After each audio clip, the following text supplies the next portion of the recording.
मंगलाचरण करेंगे।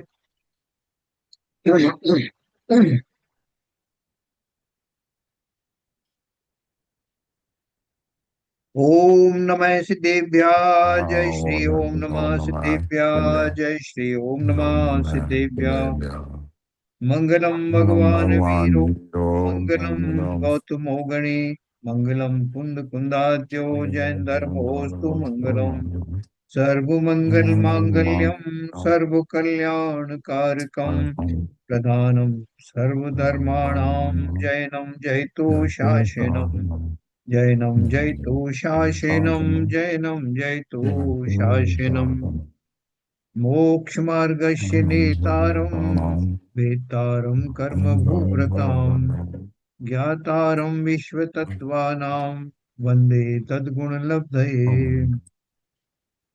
है ना, देखो इसकी लास्ट लाइन जो मंगलाचरण की मैंने पढ़ी, ज्ञातारम विश्व तत्वानाम, यानी वो उन गुरुओं को नमस्कार कर रहे हैं जो कि मोक्ष मार्ग के नेता हैं। और किस लिए कर रहे हैं कि मैं उन्हीं के गुणों को प्राप्त करूं। वंदे तद्गुण लब्धये। तो अपन बात कर रहे हैं तत्वार सूत्र की, जिसके रचयिता हैं आचार्य उमा स्वामी जी। और जिसमें बहुत बेसिक चीजों से शुरुआत की है। जैसे हम बोलते हैं कि धर्म का प्रारंभ सम्यक दर्शन से होता है, तो सम्यक दर्शन के ऊपर पूरा फोकस किया गया है। नए निक्षेप प्रमाण और ये अर्थ। जो दूसरी जो और चीजें अपन ने पढ़ी इसके बारे में, सम्यक दर्शन की प्राप्ति कैसे होती है। और इससे रिलेटेड जितना भी मसाला है वो सब अपन सम्यक दर्शन की प्राप्ति के लिए ही कर रहे हैं।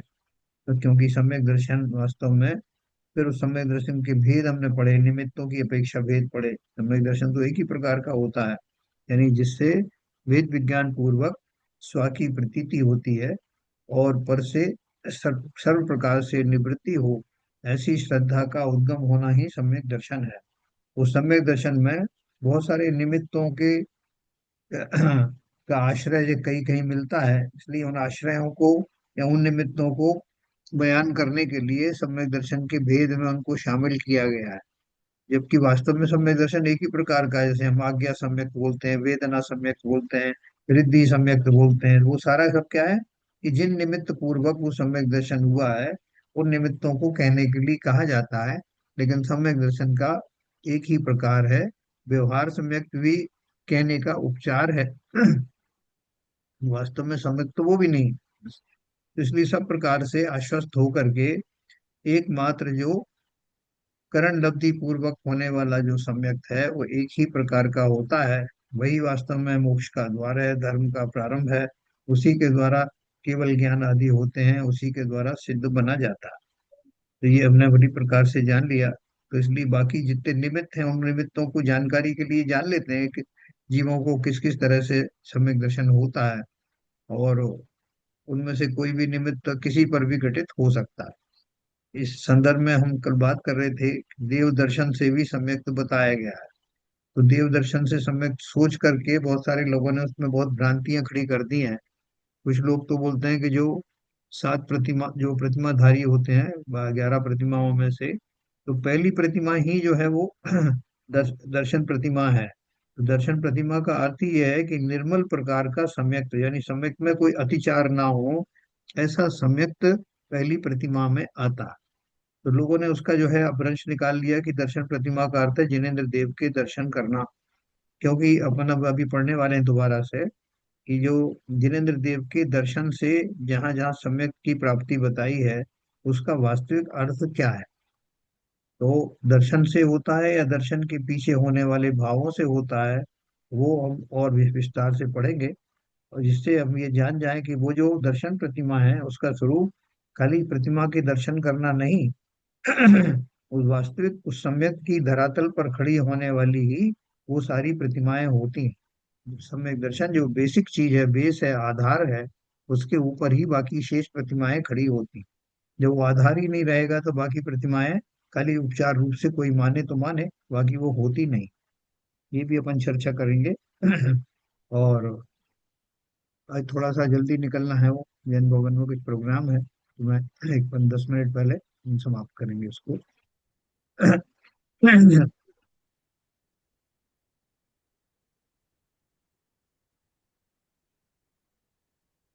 अपन बात कर रहे थे, ये किसी ने प्रश्न पूछा था, जिन बिंब दर्शन प्रथम सम्यक की उत्पत्ति का कारण कैसे होता। तो समाधान दिया, जिन बिंब दर्शन से जो जीव अपने संस्कार को शुद्ध आत्मोन्मुख करे, उनके निधत्त और निकाचित रूप मिथ्यात्वादी कर्म समूह का भी क्षय देखा जाता है। और इसी कारण जिन बिंब दर्शन प्रथम सम्यक की उत्पत्ति का कारण होता है, ऐसा ये विस्तार से दिया है धवला पुस्तक में। तो देखो, ब्रैकेट में उन्होंने क्या दिया है, जिन बिंब दर्शन से, कि ब्रैकेट में क्या दिया है, जो जीव अपने संस्कार को शुद्ध आत्मोन्नत करे उनके, यानी दर्शन खाली अर्थ खाली देखना नहीं, उनके दर्शन के समय में होने वाले आत्मोन्मुख दशा जो है, वही वास्तव में सम्यक दर्शन का कारण बन सकती है। बनेगी ही नहीं, बनेगी ही ऐसा नहीं। क्यों?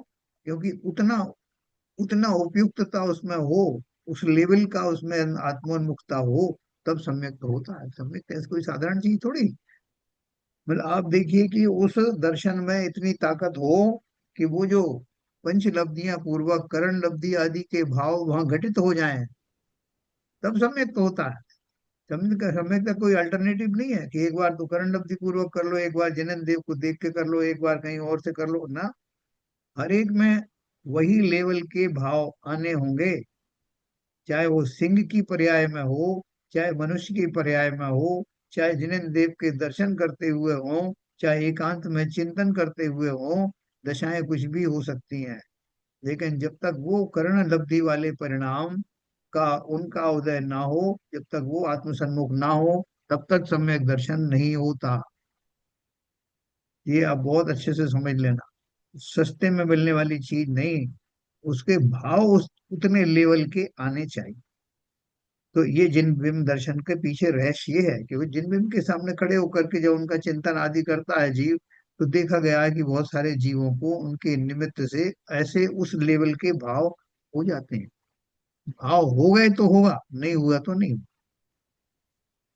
तो प्रश्न पूछा लोगों ने कि शास्त्र में जिन बिंब दर्शन से, जिन प्रतिमा के दर्शन से सम्यक दर्शन होना बताया है, अतः दर्शन करने वाले सभी को यह फल होना चाहिए, किंतु सभी को वह फल क्यों नहीं होता। है ना, हमारा आप तो रोज करते हैं सम्यक नियम से दर्शन करते हैं, महिलाएं भी बहुत सब करती हैं, तो सबको सम्यक दर्शन हो जाना चाहिए, उनका प्रश्न है। उत्तर दिया, जिसने सर्वज्ञ की सत्ता का निर्णय किया है, उसके जिन प्रतिमा के दर्शन से सम्यक दर्शन रूप फल होता है, दूसरे को नहीं। सत्ता का निर्णय करने का अर्थ क्या, अपन अभी आगे समझेंगे। उन सभी को नियम से अपने आत्म कल्याण रूप कार्य की सिद्धि नहीं होती, जो जीव अपने सत्य पुरुषार्थ से निश्चय सम्यक दर्शन प्रकट नहीं करता ना, उसी को प्रकट जिनका करता है। प्रकट करता है। उन्होंने यहाँ इसको फुल स्टॉप कर दिया है, उन सभी को नियम से सब ये अपने। ये पहचान तो ये तो कुछ भी समझ में नहीं आ रहा है सर। एक्चुअली ये जो कुछ में मतलब इतना फर्क क्यों है, नहीं समझ में नहीं आया एक्चुअली। जितने भी आपने भाषा बताई हाँ हाँ कुछ समझ में नहीं आई सर। हाँ, कोई बात नहीं, मैं भी अभी समझाता हूँ और सरल करके क्यों बता। वो जो जो उसमें वो है ना, मतलब भाषा है, और हाँ उसके साथ नवान और ये जो भी चीज है वो साथ में होगी तभी तो समझ में आ पाएगी।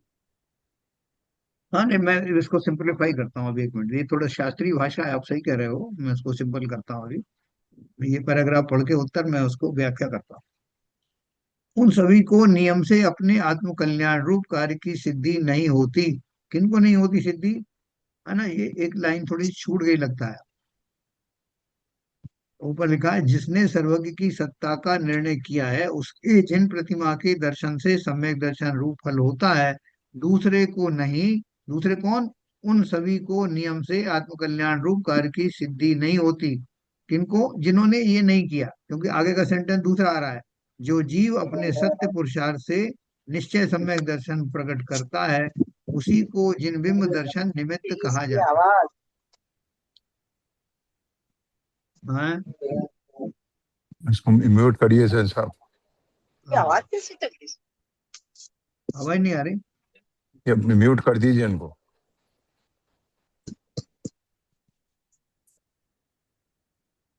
जिन्होंने सर्वज्ञ का तो निश्चय किया नहीं, किंतु मात्र कुल पद्धति से, संप्रदाय के आश्रय से या मिथ्या धर्म बुद्धि से दर्शन पूजनादि रूप प्रवृत्ति करते हैं।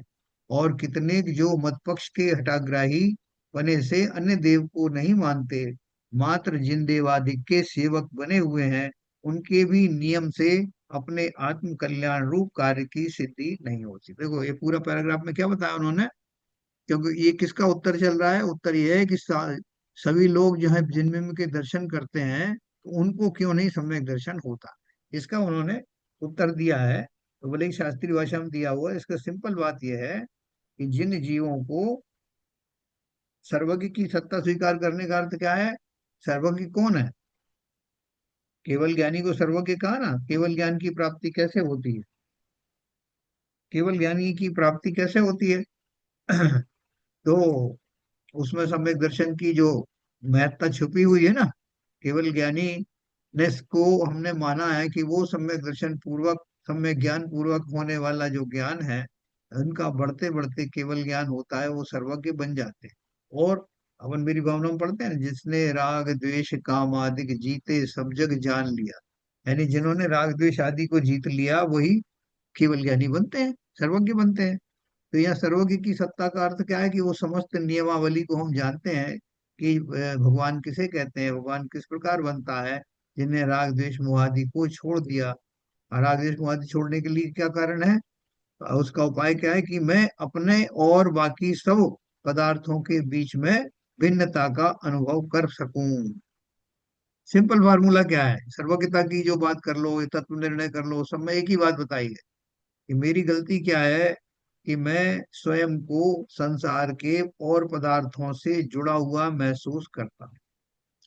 जिस समय मेरी ये भ्रांति छूट जाएगी, और सबसे पहले जो पर पदार्थ है वो है शरीर, क्योंकि मैं शरीरों में रहता हूँ, अलग अलग जो है पर्यायों में रहता हूँ, और उन पर्यायों में मिलने वाले शरीर को ही अपना स्वरूप समझता हूँ या उन पर अपना अधिकार समझता हूँ।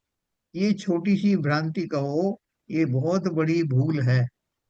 ये भूल जब तक रहेगी जीव को सम्यक दर्शन नहीं होगा। या सम्यक दर्शन जब तक नहीं होगा जब तक कि ये भ्रांति चली नहीं जाती। तो क्या करना है? जिनेन्द्र देव के दर्शन करते समय भी जिन जीवों के भाव ऐसे निर्मल हो जाएं, उस लेवल के भाव हो जाएं कि आपने उस मोह आदि को दूर कर दिया, आपने अपनी सत्ता और पर सत्ता में भेद करके अपने स्वरूप को पहचान लिया। मैं इस क्रिया को कब संपन्न करूंगा प्रभु? मुझे मालूम है कि ये क्रिया जो है करना आवश्यक है और मैं अभी इसमें भूला हुआ हूँ।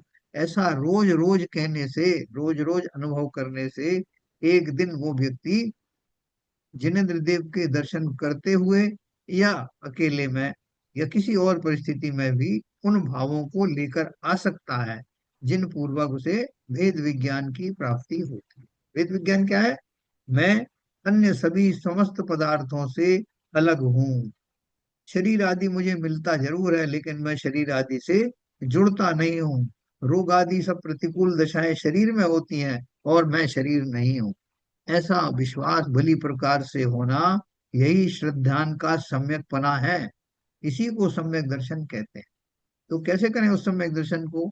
निरंतर इस बात को दोहराएं, इस बात का अनुभव करें, तर्क के द्वारा जाने और अनुमान के द्वारा जाने, जिनेंद्र जितने हुए उनके बारे में पढ़ करके जाने। जिस जिस प्रकार से भी हो सके अपनी इस समझ को निरंतर बड़ा करते चले जाएं कि मेरा संसार में न कोई है न मैं किसी का हूँ। जग में न हमारा कोई था, हम भी न रहे जग के साथी। है ना? और ये सब शरीर आदि सब जो है ये पर है। ऐसी बुद्धि को हम विकसित कर सकते हैं। वो विकसित करने के बाद ही ये जो कहा जाता है कि जिनेन्द्र देव के जिन बिंब के दर्शन से सम्यक हो गया, उसका अर्थ यही है कि जो जीव जिनेन्द्र देव के दर्शन करते हैं, नियम से उनके अंदर झांक कर देखते हैं कि ये जिनेन्द्र देव या जिनका ये प्रतिबिंब है, उन्होंने किस विधि से सम्यक आदि धारण किया। वो विधि क्या है? वही विधि मेरे पास भी है। इन्होंने अपने शरीर को और अन्य पदार्थों को अपने से भिन्न समझा, उनसे मोह आदि समाप्त किया, इसलिए इनको सम्यक आदि प्राप्त हुए। मैं भी यही कर सकता हूँ। ऐसे भाव उस लेवल के जब होंगे कि हो मैं भी सब चीजों से विरक्त हूँ, कोई चीज से मैं लगा हुआ नहीं हूँ, पर से न लगाऊं क्षण भर भी, फिर भी अनुकूल लगे उन पर करता अभिमान निरंतर, और मुझको न मिला सुख क्षण भर भी, कंचन कामिनी प्रासाद।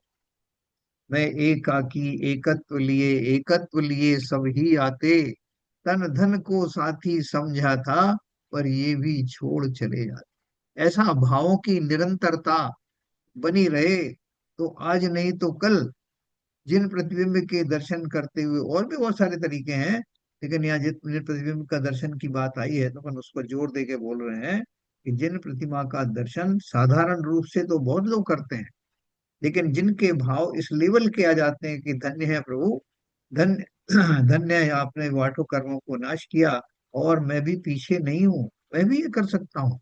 तो ऐसा करते करते जब मेरे अंदर के भाव इस लेवल के हो जाएं कि मुझे भी दिखाई पड़ने लगे कि मैं शरीर आदि समस्त पदार्थों से जुदा हूँ, अलग हूँ, पृथक हूँ, उनसे मेरा कुछ लेना देना नहीं, ऐसा महसूस होने लगे, तब सम्यक दर्शन होता है। और निमित्त रूप में सामने जिनबिंब होने से ऐसा कहा जाता है कि उनके दर्शन से ऐसा हुआ। ललित जी, मेरे ख्याल से भी आपको समझ में आया होगा, सिंपल भाषा में बताया मैंने। तो देखो, फिर उन्होंने अभी प्रश्न छोड़ा नहीं है। क्या बोल रहे हैं, यदि सर्वज्ञ की सत्ता का निश्चय हमसे नहीं हुआ तो क्या हुआ। ये देव तो सच्चे देव हैं, उनकी पूजनादि करना व्यर्थ थोड़े ही होती है। देखो, अब वो व्यक्ति पूछ रहा है कि आपने हमें एक कंडीशन रख दी कि जिन के दर्शन से सबको सम्यक दर्शन नहीं होता, केवल उन्हीं को होता है जो आत्मोन्मुख होते हैं, जो भेद विज्ञान कर पाते हैं, जो उस लेवल का चिंतन कर पाते हैं। तो आपने ये भी लिखा कि सर्वज्ञ का निर्णय करने वालों को, सर्वज्ञ के निर्णय में वो सारी बातें आ गई। सर्वज्ञ कौन है, जिन्होंने केवल ज्ञान की प्राप्ति की, सम्यक दर्शन सम्यक ज्ञान का पौधा जिनका पल्लवित हुआ, बड़ा हुआ हो। और सर्वज्ञ किसे कहते हैं, जो वीतरागी होते हैं, जो वीतरागी होने के बाद में केवल ज्ञानी, सर्वज्ञ की सत्ता में वो सारा मैकेनिज्म आ गया। तो ये बोल रहे हैं कि वो जो, हमने भले ही निर्णय नहीं किया कि केवल ज्ञान कैसे होता है, सम्यक दर्शन कैसे होता है, लेकिन हम जिनके दर्शन कर रहे हैं वो तो सर्वज्ञ की प्रतिबिंब है ना। हमने उनको माना है कि नहीं माना, हम मान रहे हैं, हमारे 24 तीर्थंकर हैं, ये हमारे और सिद्ध राशि है, हम सबको मान तो रहे ना, और वो सर्वज्ञ हैं, तो निर्णय तो हो ही गया ना। क्योंकि वे देव तो सच्चे देव हैं, उनकी पूजनादि करना व्यर्थ थोड़े ही होती है। देखो, ये बहुत मार्मिक प्रश्न है। ये हम और आप बहुत सारे लोग यही कहेंगे जब आप उनसे क्वेश्चन करोगे कि भैया इतने साल हो गए तुम्हें सम्यक दर्शन क्यों नहीं हुआ, बोले पता नहीं साहब क्यों नहीं हुआ। पूजन वगैरह तो हम करते हैं और सर्वज्ञ की करते हैं, हम किसी को देव को नहीं मानते, कोई कुशास्त्र को नहीं मानते। तो उन्होंने बोला कि भले ही आप उनको अपना अभीष्ट व्यक्ति मानते हो, पंच परमेष्टि आदि को अपना सबसे उत्तम जो है वो ये आदर्श मानते हो, लेकिन कमी कहाँ रह गई, वो नीचे बताया। यदि किंचित मंद कषाय रूप परिणति होगी तो पुण्य बंद होगा, परंतु जिन मत में तो देव दर्शन से सम्यक दर्शन रूप फल होना बतलाया है, सो सो तो नियम से सर्वज्ञ की सत्ता के जानने से ही होगा, दूसरी तरह से नहीं।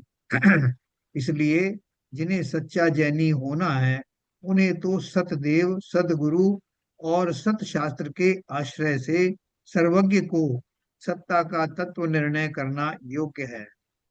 सर्वज्ञ की सत्ता का सत्ता का तत्व निर्णय करना योग्य है, किंतु जो तत्व निर्णय तो नहीं करते और पूजा, स्तोत्र, दर्शन, त्याग, तप, वैराग्य, संयम, संतोष आदि सभी कार्य करते हैं, उनके ये सभी कार्य झूठे हैं। इसलिए सत आगम का सेवन, युक्ति का अवलंबन, परंपरा, सद्गुरुओं का उपदेश और स्वानुभव के द्वारा तत्व निर्णय करना योग्य है। देखो, इतना पूरा बड़ा पैराग्राफ बताया है, इस पैराग्राफ का संक्षेप में क्या अपन अर्थ लगाए हैं, बताओ भाई सीवीजन साहब। देखिए, ये सब बातें वही कही हैं कि जब तक आप जो तत्व निर्णय करने के बजाय पूजा, स्त्रोत, दर्शन, त्याग, तप, वैराग्य, संयम, संतोष, ये सब तब व्यावहारिक चीजें करते रहेंगे और आत्मचिंतन करके अपने शुद्ध आत्मा की तरफ अंदर आप अवलोकन नहीं करेंगे, तो ये सब, इनसे सब पुण्य बंद तो होगा, चूंकि अपने कसाय बंद हो रहे हैं। बहुत बढ़िया।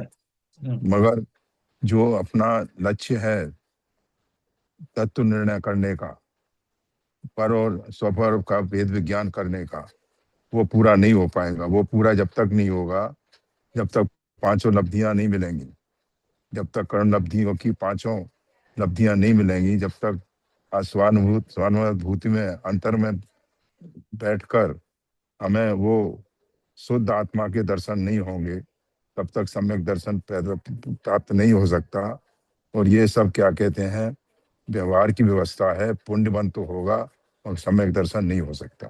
बहुत बढ़िया, बहुत बढ़िया। शेलन जी बताओ जरा, आप भी थोड़ा सा इसमें कैसे कुछ निकाल के। हाँ, तो जो सीवी जैन साहब बता रहे हैं जी। कि जो सम्यक दर्शन जो हमको होता है वो तो पंचलब्धि से ही होता है, और जब जब पांचों लब्धियां होंगी तो जो जिन बिंब का अभी यहाँ पर जो बात हुई है, और बिल्कुल उन्होंने बहुत क्लेरिफाई किया है कि जो जो केवल जिनको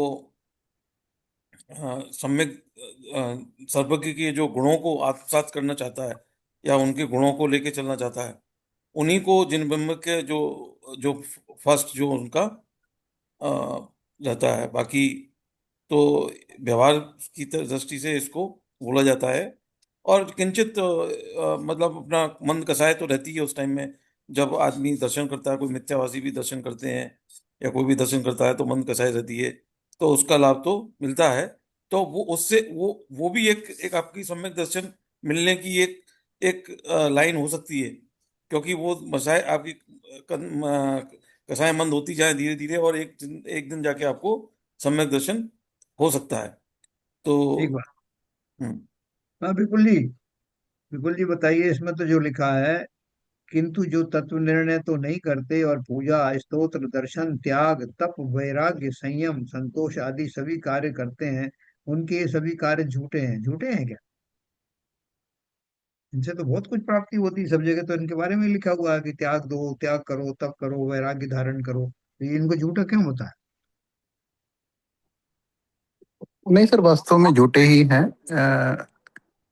क्योंकि क्योंकि हमें यही नहीं पता कि हम ये सब कर क्यों रहे हैं।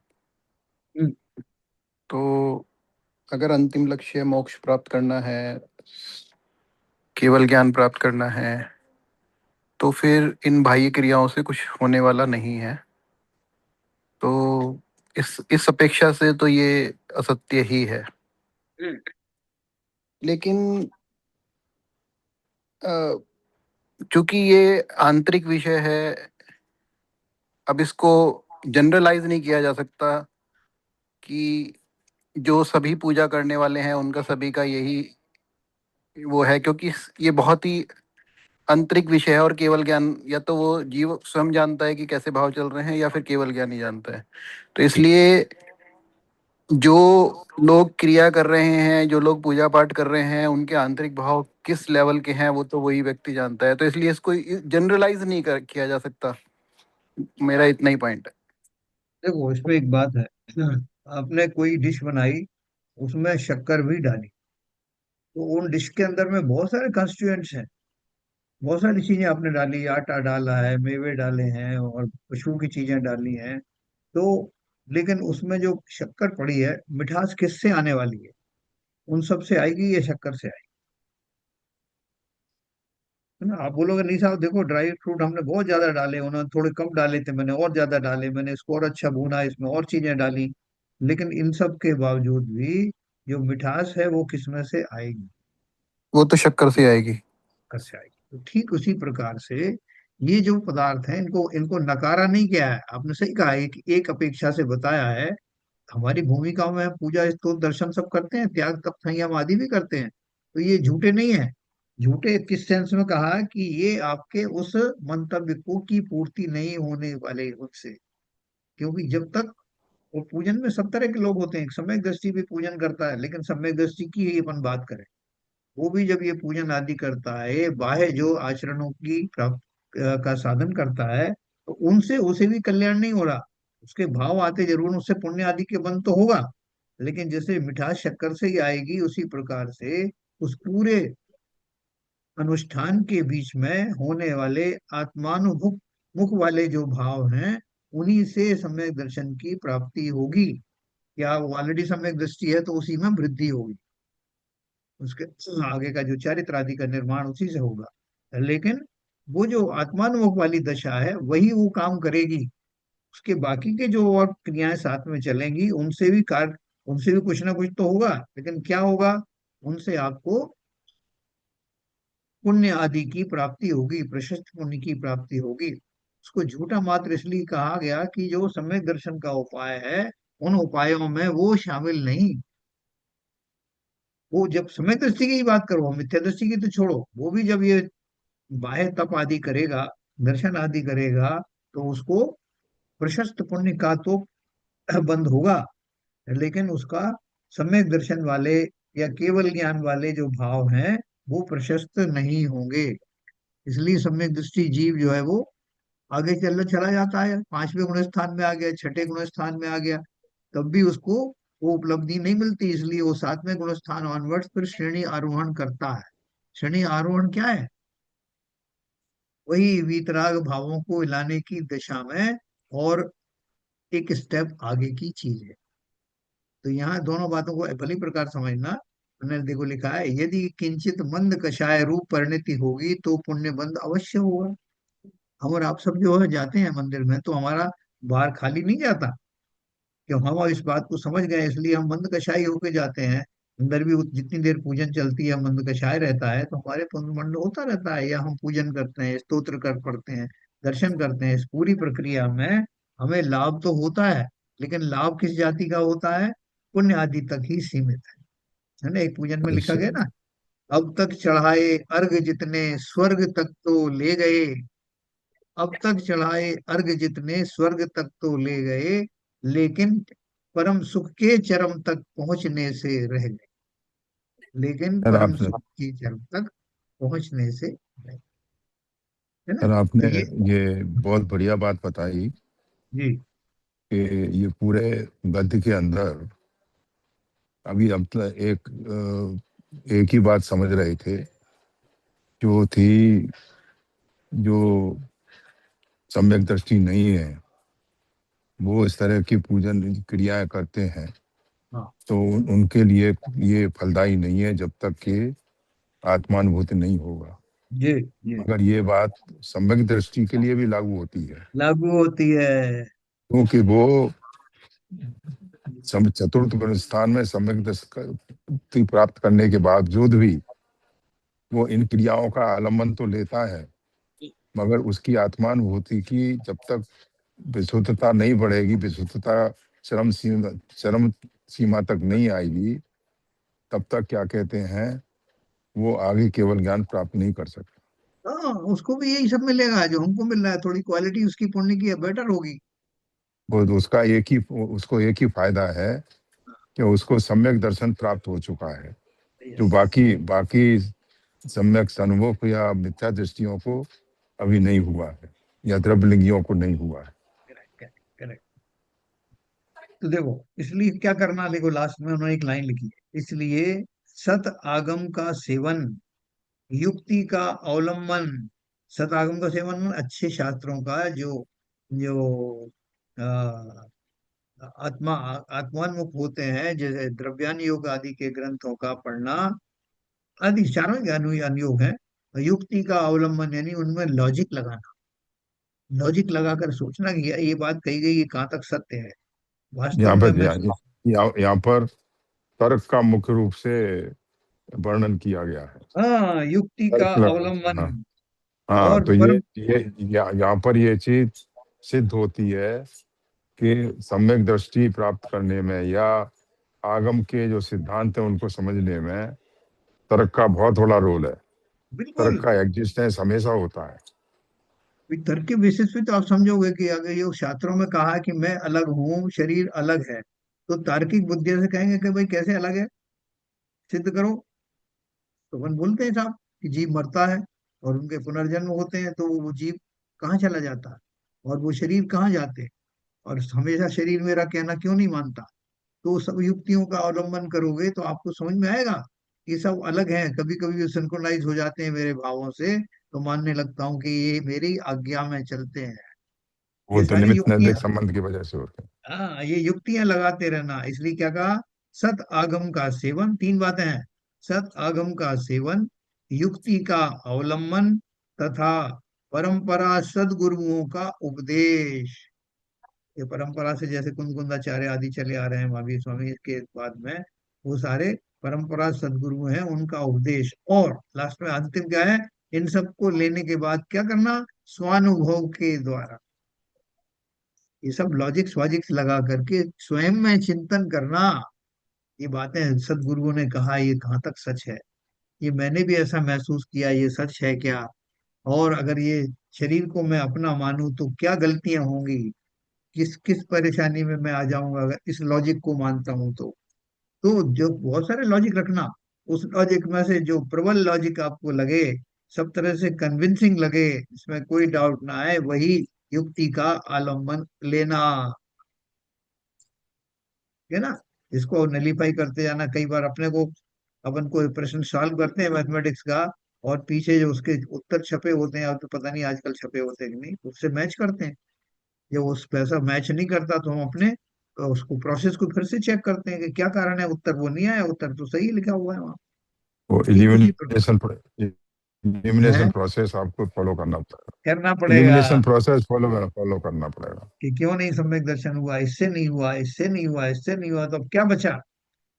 मैंने संसार के सारे मार्ग अपनाकर देख लिए, सब मार्गों पर चल के देख लिया, लेकिन मुझे सुख की प्राप्ति आज तक हुई नहीं, संतोष की प्राप्ति नहीं हुई, शांति की प्राप्ति नहीं हुई। तो कहीं ना कहीं चूक तो अवश्य हुई होगी। वो चूक कहाँ है, लेट मी फाइंड आउट। तो बैठना, अकेले में बैठना, स्वयं से बात करना, लिस्ट बनाना कैसे भी करके कि क्या कमी क्या रह गई, और अपने को उसकी कमी अवश्य ही नजर आई, है ना। तो मैं एक लाइन पढ़ करके समाप्त करूंगा आज, मुझे कहीं जाना है। प्रश्न दूसरा कहा, ये आप सबको समझ में आया होगा, नीरजा जी आपको समझ में आया ये वाला उत्तर। हाँ जी, यही मतलब है ना कि सात तत्वों की श्रद्धा होना चाहिए, 100 पर का ज्ञान होना चाहिए, और करण लब्धि के योग्य हमारा जब तक चिंतन नहीं आएगा, जब तक हमें सम्यक आत्मा अनुभूति नहीं होगी। नहीं मिलेगी उसके यही अगर बताया उस, है ना उसने। बिल्कुल सही कहा आपने, लेकिन क्या है, उसको प्राप्त करने के लिए उससे पहले ये सारी चीजें भी होती हैं अपनी अपनी भूमिका में। जैसे हम पूजन पाठ करते हैं, स्तोत्र पढ़ते हैं, दर्शन करते हैं, त्याग संयम आदि सब अपनाते हैं, ये सब हमारी भूमिका में आता अवश्य है। लेकिन इतने मात्र से अगर आत्मोन्मुख नहीं हुए तो हमारा ये कार्य अधूरा रह जाएगा। जी, ये उससे हमें बैकग्राउंड संतुष्ट में, नहीं होना है, हमारे अपने चिंतन को रेक्टिफाई करते जाना है। बराबर बराबर, है ना। तो उसमें ये तीन चार जो चीजें हैं, ये हमेशा ध्यान रखना।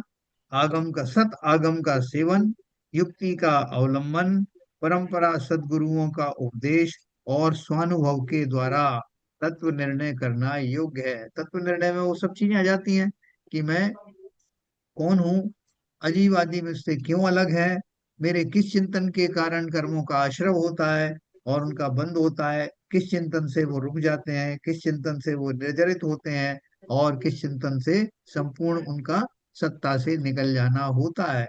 ऐसा तत्व निर्णय जो लिखा है शास्त्रों में, उस मुझे भी ऐसा ही लगता है, प्रतीत होता है।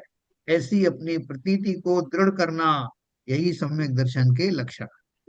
हाँ, मतलब अपना और पर के स्वरूप का भी ज्ञान होना चाहिए, जिससे हम दोनों को डिफरेंशिएट कर सकें। फिर एक प्रश्न पूछा है, यह कहा है कि मिथ्या दृष्टि देव चार कारणों से प्रथम औपशमिक सम्यक को प्राप्त होते हैं। उनमें एक जिन महिमा कारण बतलाया है, किंतु जिन बिंब दर्शन नहीं बतलाया है, इसका क्या कारण देव कितने प्रकार के होते हैं, चार चार चार चतुर्णकाय के देव होते हैं ना। कौन कौन से होते हैं चार प्रकार के देव, पहले तो व्यंतर देव होते हैं, जो भूत प्रेत आदि राक्षस आदि होते हैं, जो 10 प्रकार के देव होते हैं, वो व्यंतर देव होते हैं। अभी इसी ग्रंथ में बहुत सारा विस्तार आने वाला है। दूसरे कौन से होते हैं? भवनवासी देव होते हैं, जो पृथ्वी के नीचे रहते हैं, उनके भवन होते हैं बड़े बड़े, वो होते हैं नाग कुमार आदि जो होते हैं, वो अलग होते हैं, अपन उनके बारे में पढ़ेंगे। फिर तीसरे होते हैं कौन से? ज्योतिषी देव, सूरज चंद्रमा आदि जो है। और चौथे होते हैं कल्पवासी देव, जो स्वर्गों में रहते हैं, पहले दूसरे तीसरे। उनमें से ये पहले तीन जो मैंने बताया वो नियम से मिथ्या दृष्टि ही होते। चौथे जो कल्पवासी देव हैं उनमें दोनों तरह के होते हैं। नीचे के स्वर्गों में मिथ्या दृष्टि और सम्यक दृष्टि दोनों होते हैं। और ऊपर की भूमिका में ऊपर ऊपर के स्वर्गों में जाते हैं तो सिर्फ सम्यक दृष्टि ही होते हैं, सर्वार सिद्धि आदि में। ये अपन कल बहुत विवरण पढ़ने वाले हैं। और इसमें जो प्रश्न उन्होंने पूछा है कि जो मिथ्या दृष्टि देव है वो भी सम्यक दृष्टि हो जाते हैं, बहुत सारे हो जाते हैं, तो वो कैसे हो जाते हैं? उनको जिन महिमा का कारण बतलाया है, जिनमें दर्शन नहीं बतलाया, तो उसका कारण क्या है, ये कारण अपन कल पढ़ेंगे। और आप लोगों के पास हो ये तत्वार सूत्र अर्थ अथवा जैन धर्म जानिए, तो उसमें से पढ़ के आए। सर इसमें वैसे एक छोटा सबसे सा अच्छे देव सर्वार्थ सिद्धि के देव हैं, क्योंकि उन्हें निश्चित निश्चित रूप से वो केवल ज्ञानी हो जाते हैं। केवल बिल्कुल सही कहा आपने, अगले भाव से वो मोक्ष जाने वाले हो। सर मैं एक एक चीज और पूछ रहा था यहाँ पे, छोटा सा हाँ। आपने बताया कि तीसरे स्वर्ग के ऊपर सारे सारे देव सम्यक दृष्टि होते हैं। नहीं, तो वो तीसरा स्वर्ग मैंने ऐसा नहीं बताया, मैंने बताया कुछ स्वर्गों के बाद में, वो उसमें देख के मैं आपको बताऊंगा कि कौन, पूरा चार्ट है वो, कि कौन हाँ से स्वर्ग के बाद में सिर्फ सम्यक दृष्टि ही होते हैं, वो मैं आपको नौ बताऊंगा। नौ से जो 16 के बीच में होते हैं, 9 से 16। हाँ। वो एग्जैक्टली वो उसमें जब जब तक वो हाँ, अपनी किताब में कंफर्मेशन नहीं जनरल में मिल जाएगा, जनरल कर। में नहीं मिलेगा। नहीं नहीं, अपन मेरा प्रश्न दूसरा स्पेसिफिक है। ये तीसरे या चौथे स्वर्ग का नहीं है। हाँ। मेरा प्रश्न ये है कि जो जिस स्वर्ग से भी हो, जहाँ पर जो सम्यक दृष्टि जो जीव होते हैं, तो वो तो निश्चित ही क्या कहते हैं अगले भव में या किसी न किसी मनुष्य भव में आके केवल ज्ञान प्राप्त करते होंगे, क्योंकि उनका सम्यक दर्शन तो कायम है। और वो जब वहां से उनकी आयु पूरी होती होगी, तो उसके 6 महीने से पहले उनकी जब माया जो माला मुरझाती होगी, तो हम्म। उनको उनको उस बात का मतलब संताप नहीं होता होगा। और जो सम्यक दृष्टि हैं तो उनको तो मालूम है उनके स्वपर का वेद ज्ञान पूरा है उनको। हम्म। तो मेरा प्रश्न यही था कि वो जो सम्यक दृष्टि जीव हैं ऐसे स्वर्गों में, वो अगले भव से तो मोक्ष मार्गी होते होंगे। हाँ। देखिए मैं आपको बताऊंगा डिटेल में, इसमें इसमें कुछ कंफर्म चीजें मैं अभी बता देता हूँ। जैसे पांचवें स्वर्ग में देवर्षि होते हैं, ब्रह्म ऋषि कहलाते हैं। पांचवें स्वर्ग के दो दो पार्ट होते हैं, उनमें से एक पार्ट में सिर्फ सम्यक दृष्टि ही जन्मते हैं। और न केवल सम्यक दृष्टि होते हैं, बल्कि वो एक भवावतारी होते हैं, अगले भव से ही वो मोक्ष चले जाते हैं। हाँ। ओके। और ऐसे बाकी के जो स्वर्गों के जो देव हैं, जो सम्यक दृष्टि में है, वो जरूरी उनका रूल जो है ऐसा है कि वो एक ही भाव में मोक्ष चले जाएंगे, ऐसा नियम नहीं है। वो 4-5 भाव लगते हैं। और जैसे समय सर्वार सिद्धि आदि के देव हैं, वो भी एक भवावतारी होते हैं। देन आपका जो इंद्र होता है, सौधर में इंद्र होता है, वो भी एक भवावतारी होता है। तो ये सारे उसकी व्याख्या अपन पूरी अच्छी तरह से पढ़ेंगे गणित में, तो आपको थोड़ा रोचक भी लगेगा विषय। और उसका कारण भी मैं आपको बताऊंगा कि उनको 3-4 भाव क्यों धारण करने पड़ रहे हैं, किसी को ज्यादा भाव क्यों धारण करने पड़ रहे हैं। सम्यक दर्शन होने के बाद भी ये अच्छा विषय है, और इसके बारे में पूरी चर्चा करें। नहीं, इसलिए इसलिए प्रश्न उठा दिमाग में आया। हाँ। आपने जब बोला ना, तो उसी से इनिशिएट हुआ कि आगे आगे क्या स्थिति बनती है। देखो बहुत बढ़िया चीज है, ऐसे में मुंह में पानी आने वाली चीज है कि कैसा वो आत्म सन्मुखता होगी, जिसके आते ही सारे जो है कुंजियां खुलने लगती, ताले खुलने लगते हैं। एकमात्र आत्म सन्मुख होते ही सारे सवाल हल होने लगते हैं। उस आत्म सन्मुखता के लिए हमें उसके पीछे लगना है, मुझे तो यही प्राप्त करना है, संसार में और कुछ है ही नहीं। मुझे मेरी आत्मा के अतिरिक्त, उसकी सम्मुखता के अतिरिक्त और कोई सोपान ऐसा नहीं जो मुझे आनंद की स्थिति में सर्वथा स्थापित कर दे। तो कल अपन इसके बारे में पढ़ेंगे। ये सबका जो है सार एक ही है, अपन तरह तरह से इसको जाने। चलिए जिनवाणी स्तुति करेंगे। संजय प्रकाश जी नहीं है। हाँ, कौन पढ़ेगा भाई? शैलन जी पढ़ेंगे? बिल्कुल, जो भी पढ़ सकते हैं। हाँ चलिए चलिए। मिथ्यात्म नाश बेको ज्ञान के प्रकाश बेको आपा परवास बेको भानु सी पकानी छो द्रव जान बेको वंदे विधिवान बे सपर पिछान बेको परम प्रमानी अनुभव बताए बेको जीव के जताए बेको काउ न सताए बेको पबे उर्वानी जहाँ तार बेको पार के पार बेको सुख विस्तार बेको यही जिनवाणी ये जिनवाणी भारती तुझ जो दिन गए जो तेरी सुनावे सो पावे सुख चैन या वाणी के ज्ञान से ज्ञान से सूझे तुझे लोकालो लोकालो, जो तो वाणी वाणी मस्तक मस्तक धरूं सदा सदा दे दे तुम तुम हो। जिनवाणी माता की जय। जय।